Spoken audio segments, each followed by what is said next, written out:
Shalom, Bapak Ibu Saudara yang dikasih oleh Tuhan. Kita bertemu kembali dalam hari Minggu yang indah. Dan hari ini saya menyampaikan firman Tuhan di gedung gereja yang kita rindukan bersama-sama. Mari kita siapkan hati kita untuk mendengarkan firman Tuhan. Kita berdoa.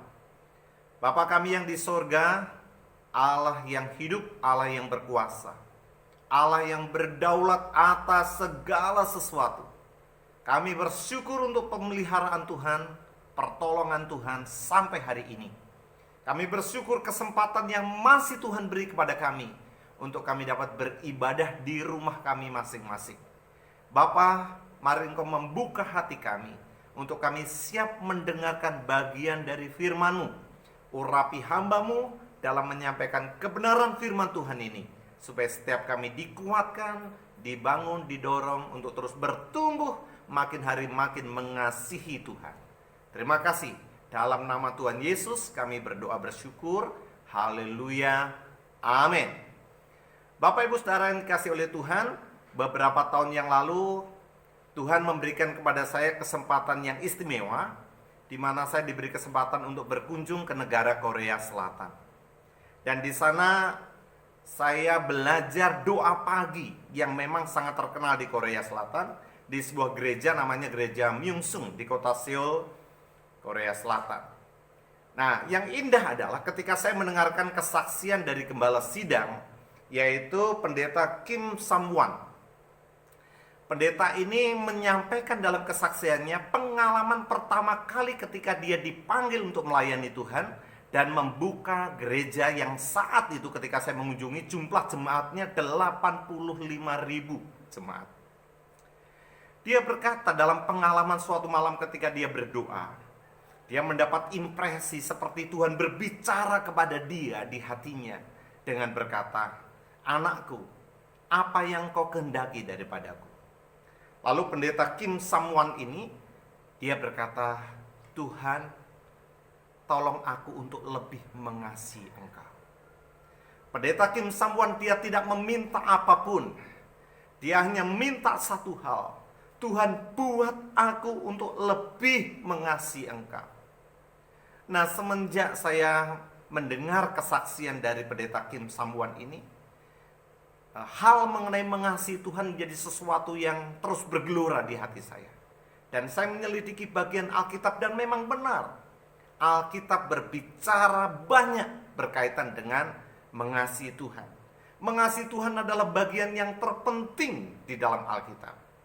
Bapak Ibu Saudara, coba kita lihat ayat yang menjadi tema kita, perenungan kita hari ini, dari Yohanes pasal yang ke-21 ayat yang ke-15 sampai dengan ayat yang ke-19. Firman Allah berbunyi demikian. Sesudah sarapan, Yesus berkata kepada Simon Petrus, "Simon, anak Yohanes, apakah engkau mengasihi aku lebih daripada mereka ini?" Jawab Petrus kepadanya, "Benar Tuhan, Engkau tahu bahwa aku mengasihi Engkau." Kata Yesus kepadanya, "Gembalakanlah domba-dombaku." Kata Yesus pula kepadanya untuk kedua kalinya, "Simon anak Yohanes, apakah engkau mengasihi aku?" Jawab Petrus kepadanya, "Benar Tuhan, Engkau tahu bahwa aku mengasihi Engkau." Kata Yesus kepadanya, "Gembalakanlah domba-dombaku."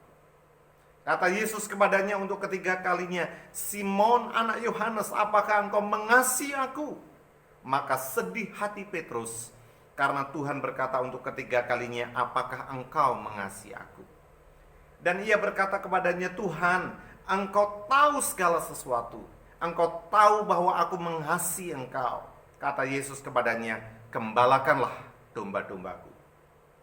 Aku berkata kepadamu, sesungguhnya ketika engkau masih muda, engkau mengikat pinggangmu sendiri dan engkau berjalan kemana saja kau kehendaki.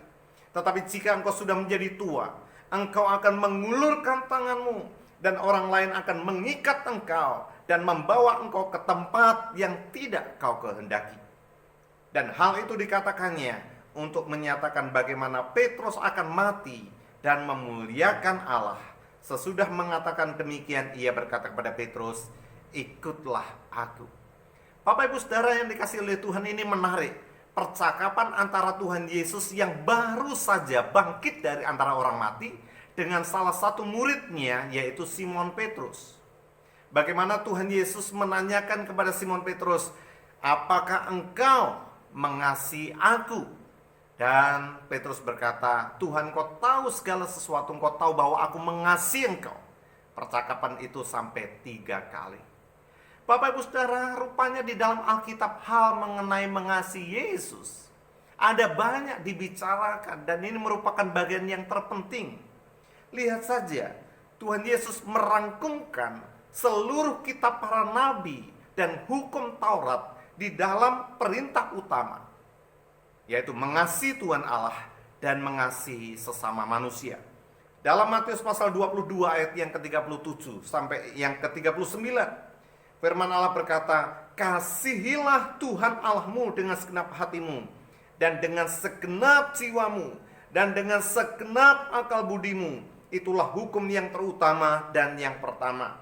Dan hukum yang kedua yang sama dengan itu ialah, "Kasihilah sesamamu manusia seperti dirimu sendiri." Jadi mengasihi Tuhan adalah merupakan perintah utama yang di dalamnya merupakan rangkuman dari seluruh isi hukum Taurat dan kitab para nabi. Selanjutnya, dalam 1 Korintus pasal 2 ayat yang ke-9 dikatakan demikian, "Tetapi seperti ada tertulis, apa yang tidak pernah dilihat oleh mata, yang tidak pernah didengar oleh telinga, dan yang tidak pernah timbul di dalam hati manusia, semua yang disediakan Allah untuk mereka yang apa? Yang mengasihi Dia."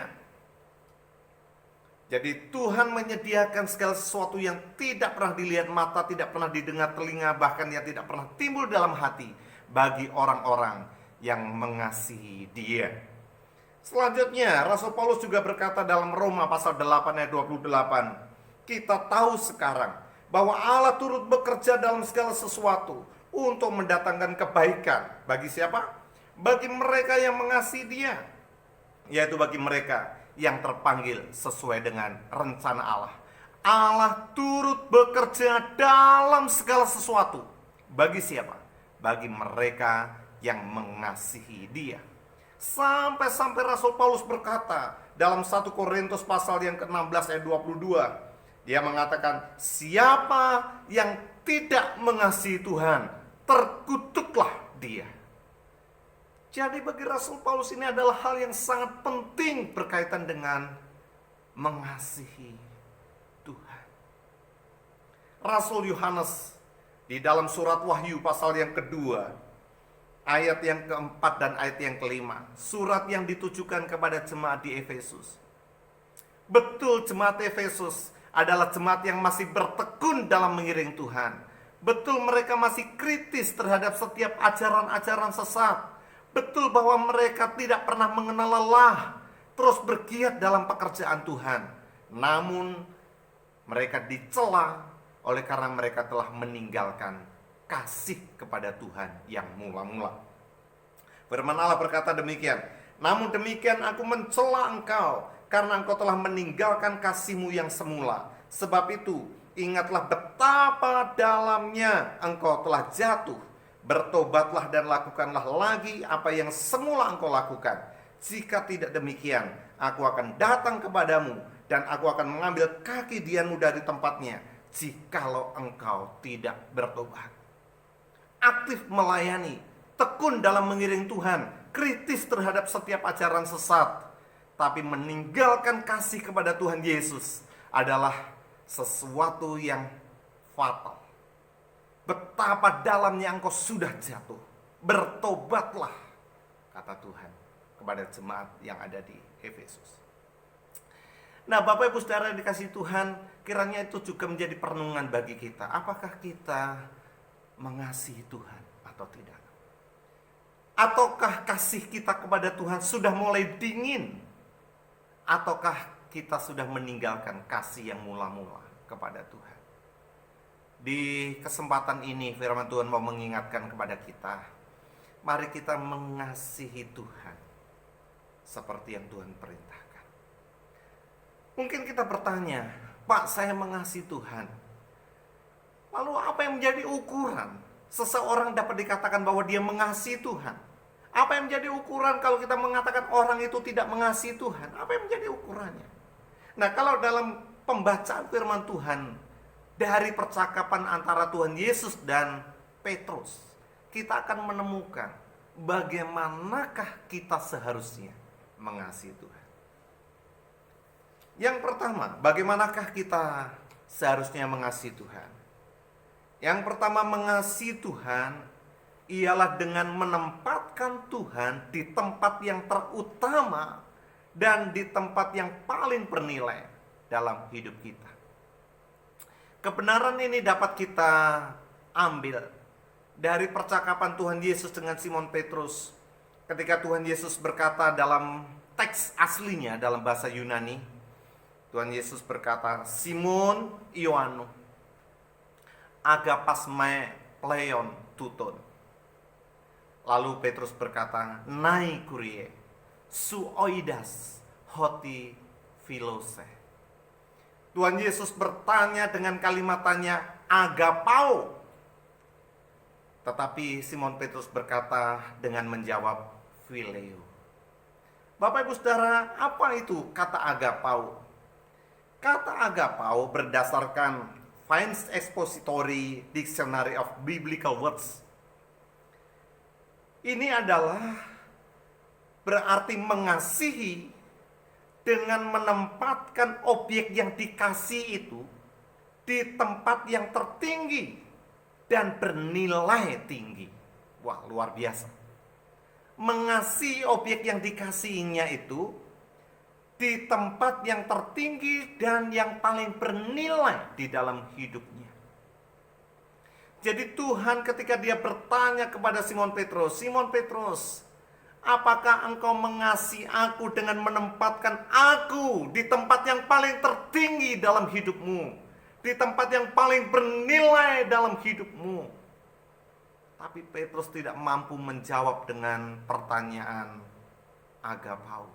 Dia hanya berkata phileo. Apa itu phileo? Phileo itu adalah mengasihi dengan kedalaman perasaan. Petrus sadar beberapa hari sebelumnya dia sudah menyangkal Tuhan Yesus sampai 3 kali. Dia sadar bahwa dia tidak bisa menempatkan Yesus di tempat yang tertinggi dalam dirinya. Dia sadar bahwa dia tidak bisa menempatkan Tuhan Yesus di tempat yang paling bernilai dalam hidupnya. Dia hanya bisa mengasihi sebatas phileo, mengasihi sebatas dengan perasaan yang mendalam. Tapi bukan itu yang diminta oleh Tuhan. Tuhan minta Petrus mengasihi dia dengan menempatkan di tempat yang tertinggi dan yang paling bernilai dalam hidupnya. Hal yang sama yang Tuhan Yesus minta dari engkau. Apakah engkau mengasihi aku, kata Yesus kepada saudara? Apakah engkau menempatkan aku, yaitu Tuhan Yesus, di tempat yang tertinggi, yang paling bernilai dalam hidupmu? Apa jawab saudara kepada Tuhan Yesus? Mengasihi Tuhan itu berarti menempatkan Tuhan di tempat yang tertinggi dan yang paling bernilai dalam hidup kita.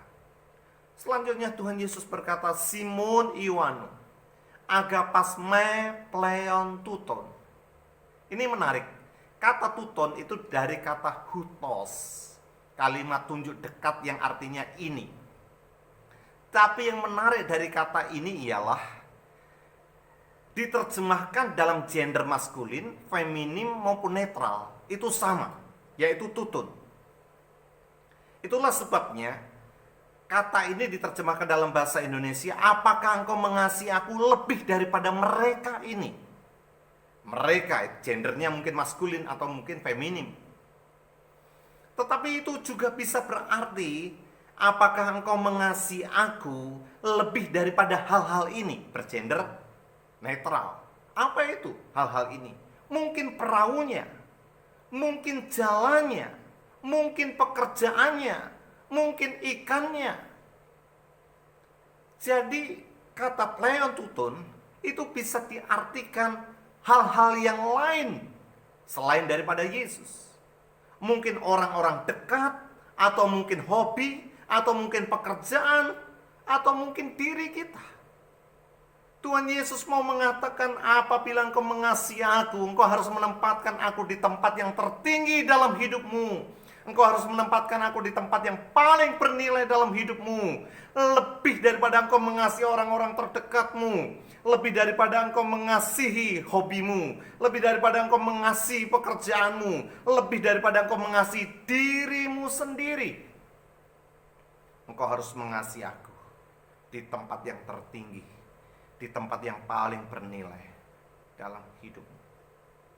Tuhan Yesus pernah berkata dalam Matius pasal yang ke-10 ayat yang ke-37, barang siapa mengasihi bapa atau ibunya lebih daripadaku, ia tidak layak bagiku. Dan barang siapa mengasihi anaknya laki-laki atau perempuan lebih daripadaku, ia tidak layak bagiku. Bapak Ibu Saudara yang dikasihi Tuhan, mungkin ada di antara engkau yang diperhadapkan. Engkau lebih mengasihi Tuhan atau mengasihi orang tuamu? Engkau lebih mengasihi Tuhan apa hobimu? Engkau lebih mengasihi Tuhan atau pekerjaanmu? Engkau lebih mengasihi Tuhan atau istrimu? Engkau lebih mengasihi Tuhan atau rekan-rekanmu? Engkau lebih mengasihi Tuhan atau mengasihi dirimu sendiri? Ketika kita memutuskan, Tuhan aku mengasihi engkau, Tuhan menuntut untuk kita mengasihi dia dengan menempatkan dia di tempat yang terutama, di tempat yang paling bernilai dalam hidup kita. Bagaimana kita harus mengasihi Tuhan? Yang kedua, mengasihi Tuhan dengan melakukan kehendak Tuhan dalam kehidupan kita. Bapak Ibu Saudara, banyak anak-anak Tuhan yang salah paham. Mengasihi dikaitkan dengan masalah perasaan. Oh no. Mengasihi bukan masalah perasaan, tapi mengasihi adalah sebuah kata kerja. Itu adalah sebuah tindakan. Nah, Tuhan mau ketika kita mengasihi dia, lebih daripada sekedar perasaan yang hangat terhadap Tuhan, lebih daripada sekedar perasaan merasa dekat dengan Tuhan, tapi sikap diri kita untuk melakukan kehendak Tuhan. Kebenaran ini nyata dari kata Tuhan kepada Petrus. Begitu selesai, Tuhan Yesus berkata, apakah engkau mengasihi aku? Dan Petrus berkata, Tuhan, kau tahu bahwa aku mengasihi engkau. Lalu Tuhan berkata, gembalakanlah domba-dombaku. Jadi ada sesuatu yang harus dilakukan untuk membuktikan bahwa kita mengasihi Tuhan. Gembalakanlah domba-dombaku. Yang menarik, ada dua kata yang dipakai dari kata gembalakanlah. Dalam bahasa Yunani, kata yang pertama itu adalah bosko, yang dalam bahasa Inggris berarti feed atau pastor. Lalu kata yang kedua adalah kata poimaino, yang berarti to care, help, and lead. Jadi, menggembalakan domba-domba Allah itu berarti memberi makan kepada dia. Lalu pastor ini menggembalakan, lalu kemudian care, memperhatikan, lalu menolong, lalu memimpin mereka. Lalu kemudian kita berkata, siapa domba-domba itu? Apakah ini panggilan penggembalaan? Apakah ini berlaku hanya gembala sidang saja? Oh tidak. Ini berlaku bagi semua orang percaya. Siapa domba-domba itu? Bapak Ibu, ingatkah ketika Tuhan Yesus melihat orang banyak yang mengikutinya seperti domba-domba yang tidak tergembalakan? Lalu kemudian Tuhan Yesus berkata pada murid-muridnya, engkau harus memberi mereka makan. Dari situ kemudian Tuhan Yesus membuat mujizat dari 5 ketul roti dan 2 ekor ikan. 5.000 orang lebih dikenyangkan. Lalu Bapak Ibu Saudara, ingatkah ketika Tuhan Yesus berkata di dalam Yohanes pasal 10 ayat yang ke-16 bahwa ada domba-domba lain yang harus dituntun untuk masuk ke dalam kandang itu. Jadi saya menyimpulkan, gembalakanlah domba-dombaku itu berarti kita melakukan kehendak Bapa berkaitan dengan pelayanan penggembalaan di gereja, berkaitan dengan pemberitaan kabar baik kepada orang-orang yang belum mendengarnya, berkaitan dengan memberi makan kepada mereka yang lapar, berkenaan dengan memperhatikan mereka yang terluka, berkaitan juga dikatakan di sini dengan memperhatikan keadaan kehidupan mereka. Jadi ini mencakup seluruh bagian pelayanan sebagai wujud, sebagai bukti bahwa kita mengasihi Tuhan. Bapak Ibu Saudara yang dikasihi Tuhan, Tuhan Yesus juga berkata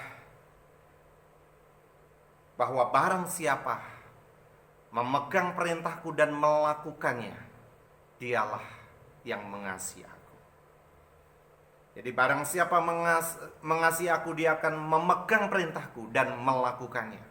Jadi tidak cukup ketika seseorang berkata dan bernyanyi, aku mengasihi Engkau Yesus dengan segenap hatiku. Tidak cukup hanya bernyanyi. Selidiki aku, lihat hatiku, apakah ku sungguh mengasihimu, Yesus. Tidak cukup hanya dengan menyanyi, tidak cukup hanya sekedar memuji. Itu harus diwujud nyatakan dalam sebuah tindakan, memperhatikan sesamanya, membawa kabar baik kepada orang-orang yang belum mendengarnya, memberi makan kepada orang-orang yang lapar, mengunjungi orang-orang yang sakit, mendoakan mereka yang lemah. Itu adalah bagian bahwa kita mengasihi Tuhan. Apakah engkau mengasihi Tuhan? Mengasihi Tuhan harus dilakukan dengan melakukan kehendak Tuhan dalam kehidupan kita.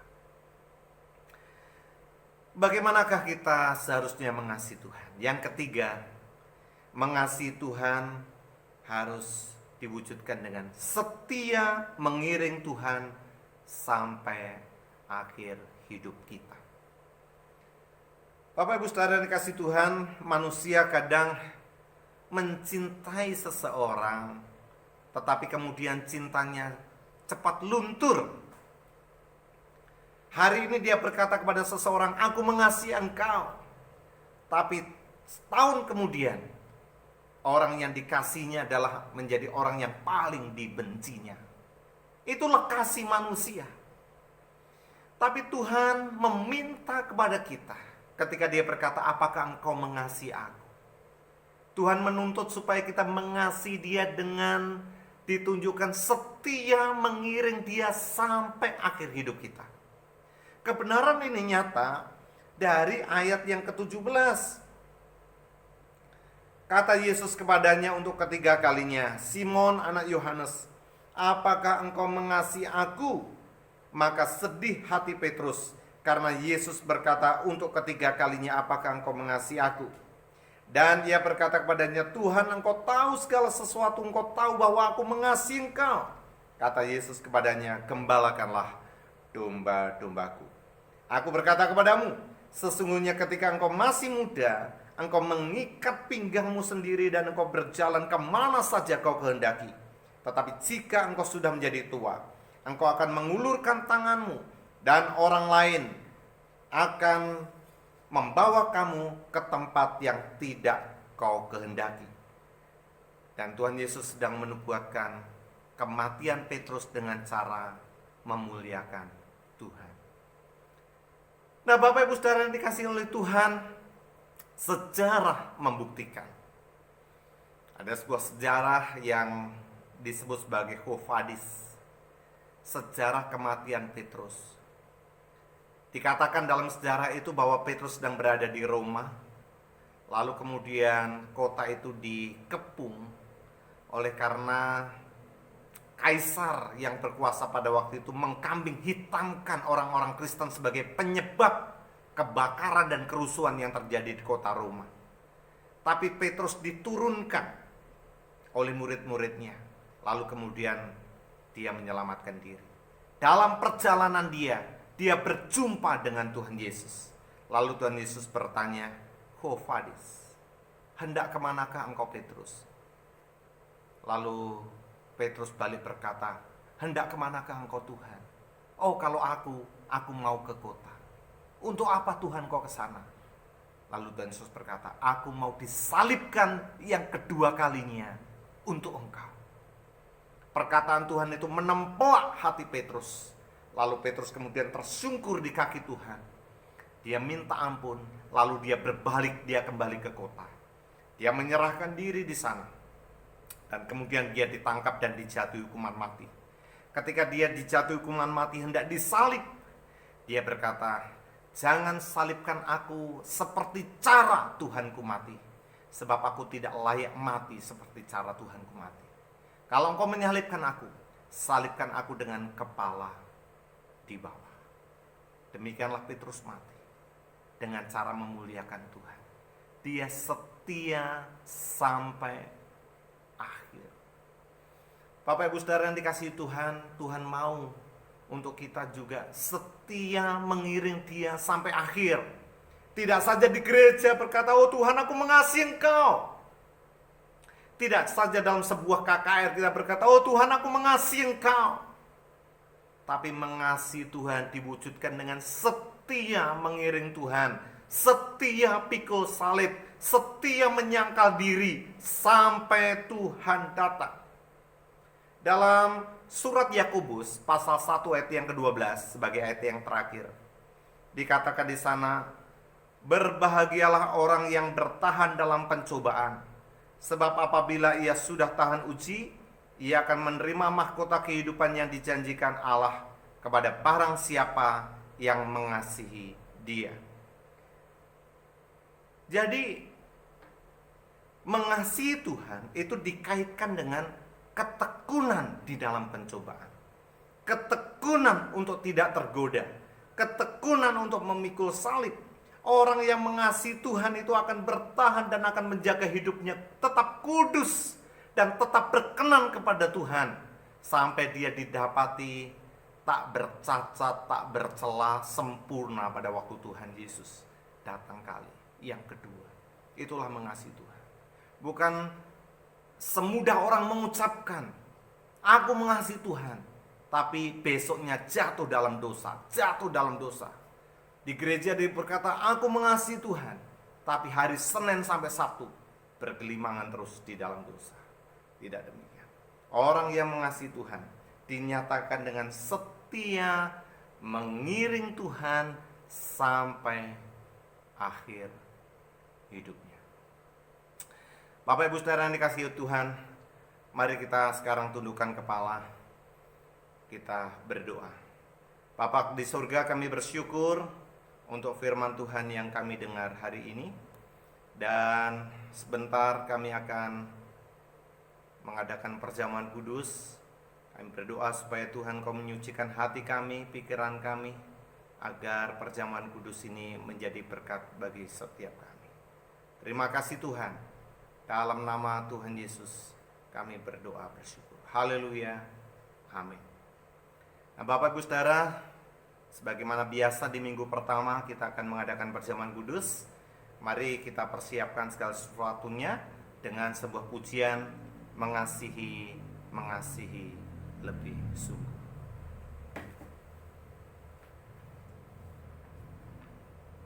Mengasihi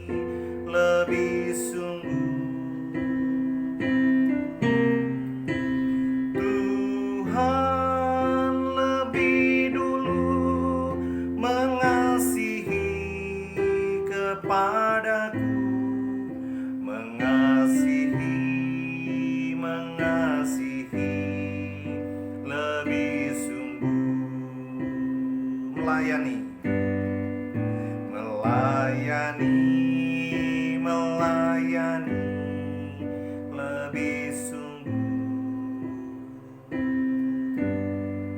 melayani, melayani lebih sungguh.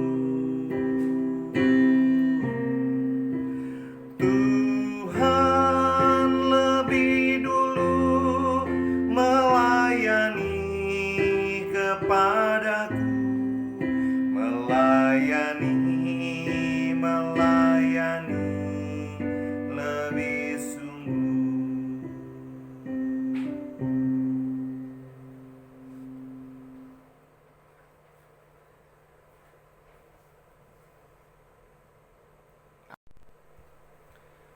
Mari Bapak Ibu Saudara, kita persiapkan hati kita untuk menikmati perjamuan Tuhan. Kita angkat roti di tangan kita lebih tinggi dari hidupmu, sebab roti ini adalah lambang tubuh Tuhan Yesus yang diserahkan bagi kita, bagi pengampunan dosa kita. Sebelum kita nikmati bersama-sama roti yang adalah lambang tubuh Tuhan Yesus ini, dengarkanlah firman Allah. Sebab apa yang telah kuteruskan kepadamu telah aku terima dari Tuhan, yaitu bahwa Tuhan Yesus pada malam waktu ia diserahkan mengambil roti, dan sesudah itu ia mengucap syukur atasnya. Ia memecah-mecahkannya dan berkata, inilah tubuhku yang diserahkan bagi kamu. Perbuatlah ini menjadi peringatan akan aku. Mari bersama-sama kita makan roti yang adalah lambang tubuh Tuhan Yesus, dalam nama Tuhan Yesus.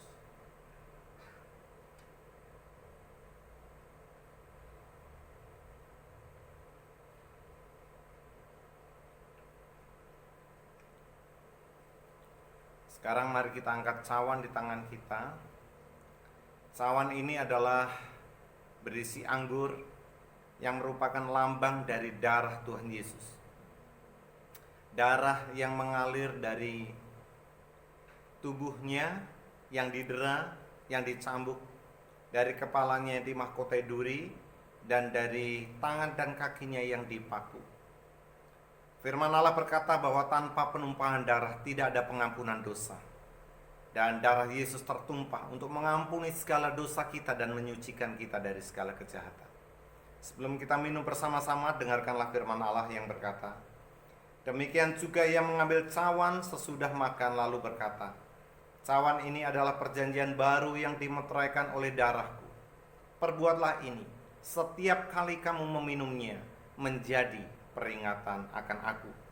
Sebab setiap kali kamu makan roti ini dan minum cawan ini, kamu memberitakan kematian Tuhan sampai ia datang kembali.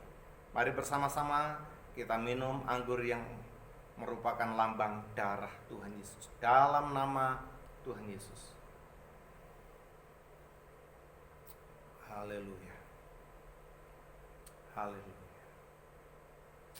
Mari kita berdoa. Bapa kami di surga, terima kasih untuk perjamuan kudus yang Tuhan izinkan kami boleh adakan hari ini. Mengingatkan kami akan pengorbananmu di atas kayu salib. Bagaimana tubuhmu diremukkan, darahmu dicurahkan untuk memikul hukuman dosa kami, supaya olehnya kami dibenarkan, kami dikuduskan, kami disucikan, kami dilayakkan. Terima kasih Tuhan, besar anugerah-Mu bagi kami. Kiranya firman Tuhan yang kami dengar dan perjamuan kudus yang kami lakukan sungguh menyegarkan iman kami, menguatkan kami dalam kami mengiring Tuhan. Terima kasih Bapa, dalam nama Tuhan Yesus kami berdoa bersyukur. Haleluya. Amin. Shalom Bapak Ibu Saudara, Tuhan Yesus memberkati kita sekalian. Puji Tuhan.